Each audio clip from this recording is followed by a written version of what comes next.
What's up, everybody? This is us, right? Or Venom Gamer here. I keep forgetting that I changed my name. Dang it. But anyways, I'm doing this intro, which I don't do very many intros, but I'm doing this to let you guys know that make sure to watch this all the way through, because I'm gonna have a secondary discussion after the first one, which we're gonna be talking about Marvel's Spider-Man. Talk about things that I don't want in the sequel and things that I do want. So yeah, let's get into it. Okay, so here we're gonna start with the things that I want, and the things that I don't want in the Marvel Spider-Man sequel. One of the things that I don't want, and please, for the love of God, please do not put Screwball in the sequel. I don't mind if she returns eventually, but I don't want her in the sequel. I had enough of her in the base game and in the DLC. She's the most annoying character. In fact, she's more annoying than the Riddler in the Arkham games, which I thought I would never say that, because he makes me want to quit the game. But oh god, she's just really annoying. And also, I'm not gonna rank these. They're just stuff that I don't want or do want, period.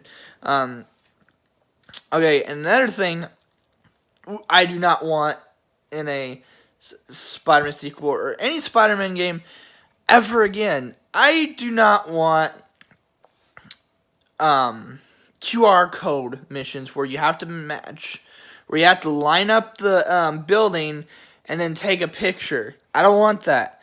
It wasn't fun in Watch Dogs 1, and it definitely is not fun in Marvel Spider-Man. It was annoying. I hated it. Because, in Watch Dogs, they're really, really bad. But, they're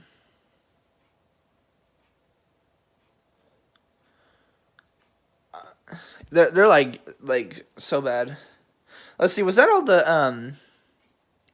I think that was, sorry, I also don't really write scripts, so that's why I'm kind of trying to struggle to figure out what I'm doing. But anyways, so we got Screwball and the Watchdog type mission.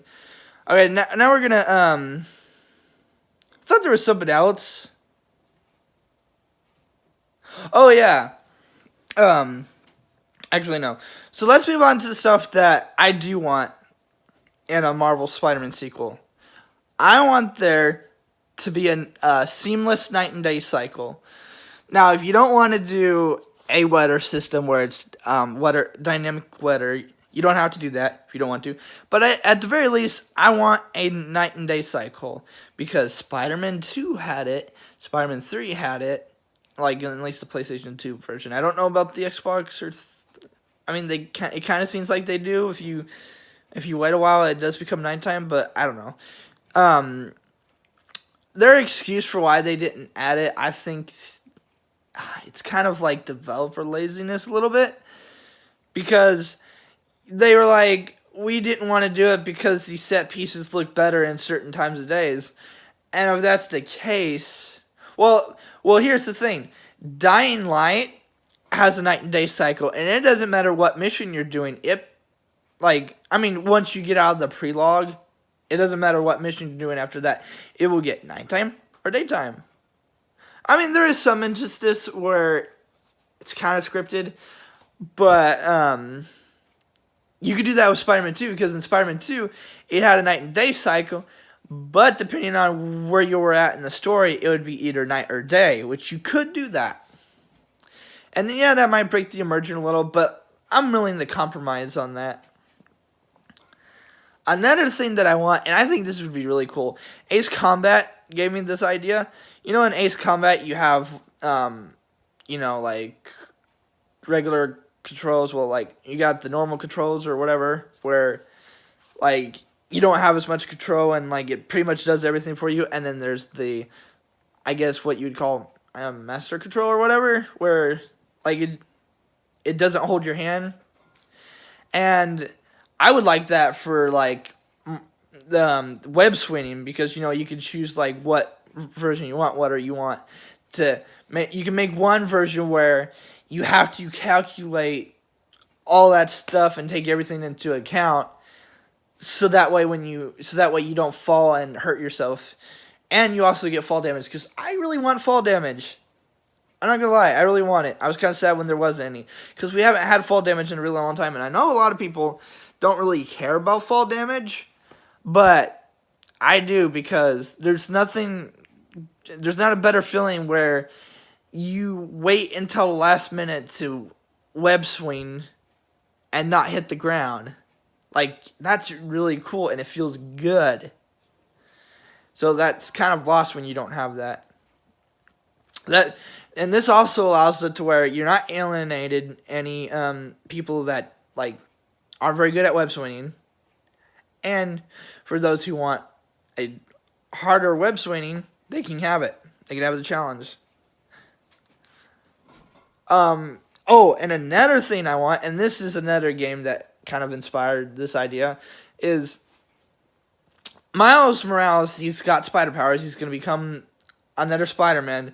So I think what would be cool is kind of like the Resident Evil 2, where you play as either Leon or Claire.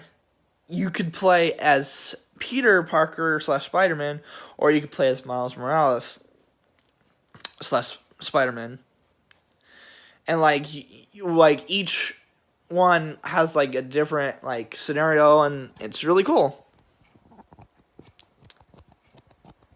And I think that would be really cool. Also, I wouldn't mind if you could also do multiplayer. That would be cool too. But I also like my idea too, where you have these different, like, you either play as Miles or Spider-Man, because like they're gonna need to introduce him in the sequel because he's got spider powers now, and you gotta address that. So I can't wait to see that.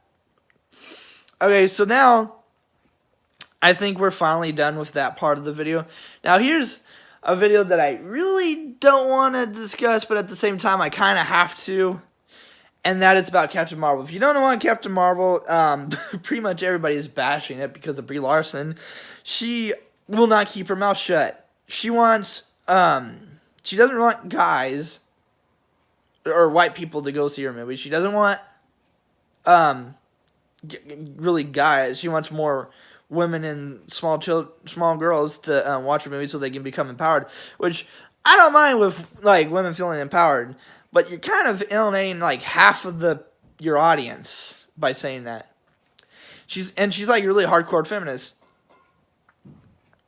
I really don't like it, and I think it's also starting to seep through the movie as well. So it almost concerns me, like, you know, that the MCU is going to be like what Star Wars is now, and that kind of scares me, because I hate it. I hate it when feminists ruin everything, or it's Justice Warriors ruin everything and all that stuff. I don't like it, because they ask for inclusivity, meaning like, you know, like everybody gets a free shot, but it's like their sense of inclusivity, it's not inclusivity, because you're saying you want more black people in movies, you want more female in movies. That's excluding like gender and like race. So that's not really inclusivity, which makes no sense. And I don't think you could even have that even if you tried. Not to mention, like, nobody likes politics being shoved down their throat. Nobody likes feminism being shoved down their throat. And I'm probably going to be called sexist for this video, but I really don't care, because it's my opinion. And I have a right to have an opinion. Now, I'm going to leave a link in the description of this channel called That Star Wars Girl, because she does a way better job at talking about this than I do. But like on Rotten Tomato, you used to be able to leave a comment before a movie came out, and you were able to vote on whether or not you wanted to see it or you didn't. It was 73%, but after Brie Larson kept running her mouth, it went down to 23%. And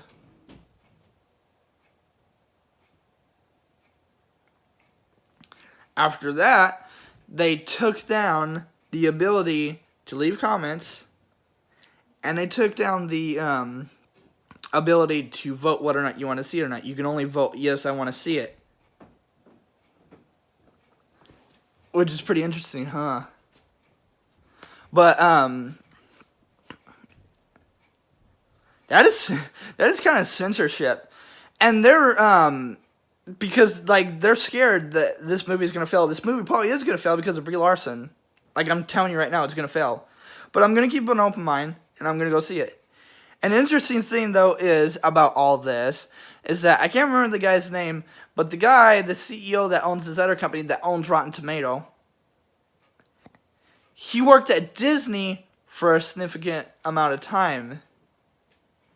Pretty interesting, huh? Kind of like the same situation with the net neutrality with, I can't remember the guy's name, but like he worked at Verizon for a significant amount of time, which makes people think that they might have paid him to get rid of net neutrality, but I think they brought it back or something, I don't know. Because people don't really talk about net neutrality anymore.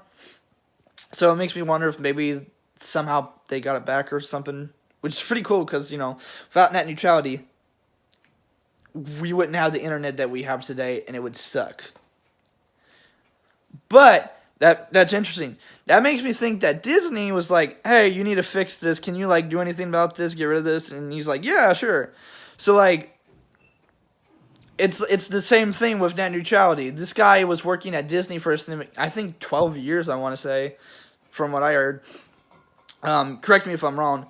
But, like, he worked at Disney for a significant amount of time, so, like, yeah, I'm pretty sure they paid him to get rid of that and to censor people.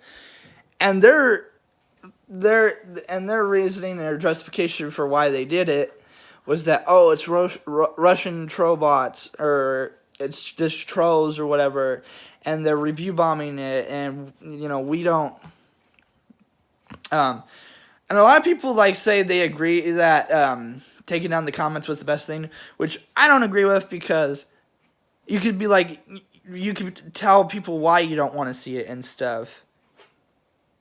And I don't also agree with punishing people because a few people were being trolls or like review bombing or whatever. What about the people that actually use it correctly? Okay, that's not fair to them. And that's happened to me too many times where in school where some people would get in trouble and we would all get in trouble in result of that, and we would get punished as a group, which I think is stupid and I don't agree with it. It's censorship because they don't want you to be able to talk bad about it. And what sucks is talking about this, I'm probably going to be called sexist. I don't care, though. I have to talk about this. And the Star Wars, that Star Wars girl, she talks about, like, how she thinks she's going to be called sexist, but she won't because she's a woman. And women, they don't get that same problem that guys get whenever they talk about something. In fact, you know how bad it is? Is the fact there was an Irish guy that said that he did not like Black Panther. And everybody was calling him sexist and racist, or not sexist, but racist, and sending him death threats and everything. So let's assume he is racist. He's not racist, but for the sake of this argument, let's say he is. Like, you don't have a right to say that his life needs to be over or whatever. That's wrong. But I don't know. I'm gonna leave her video talking about it in the description below because she could probably tell you a lot better than I can. But I hope you liked the video. If you did, please make sure you leave a comment, like, and subscribe, and please make sure you hit that notification bell so that way you'll be notified whenever I upload. But I will see you guys in the next video. Bye.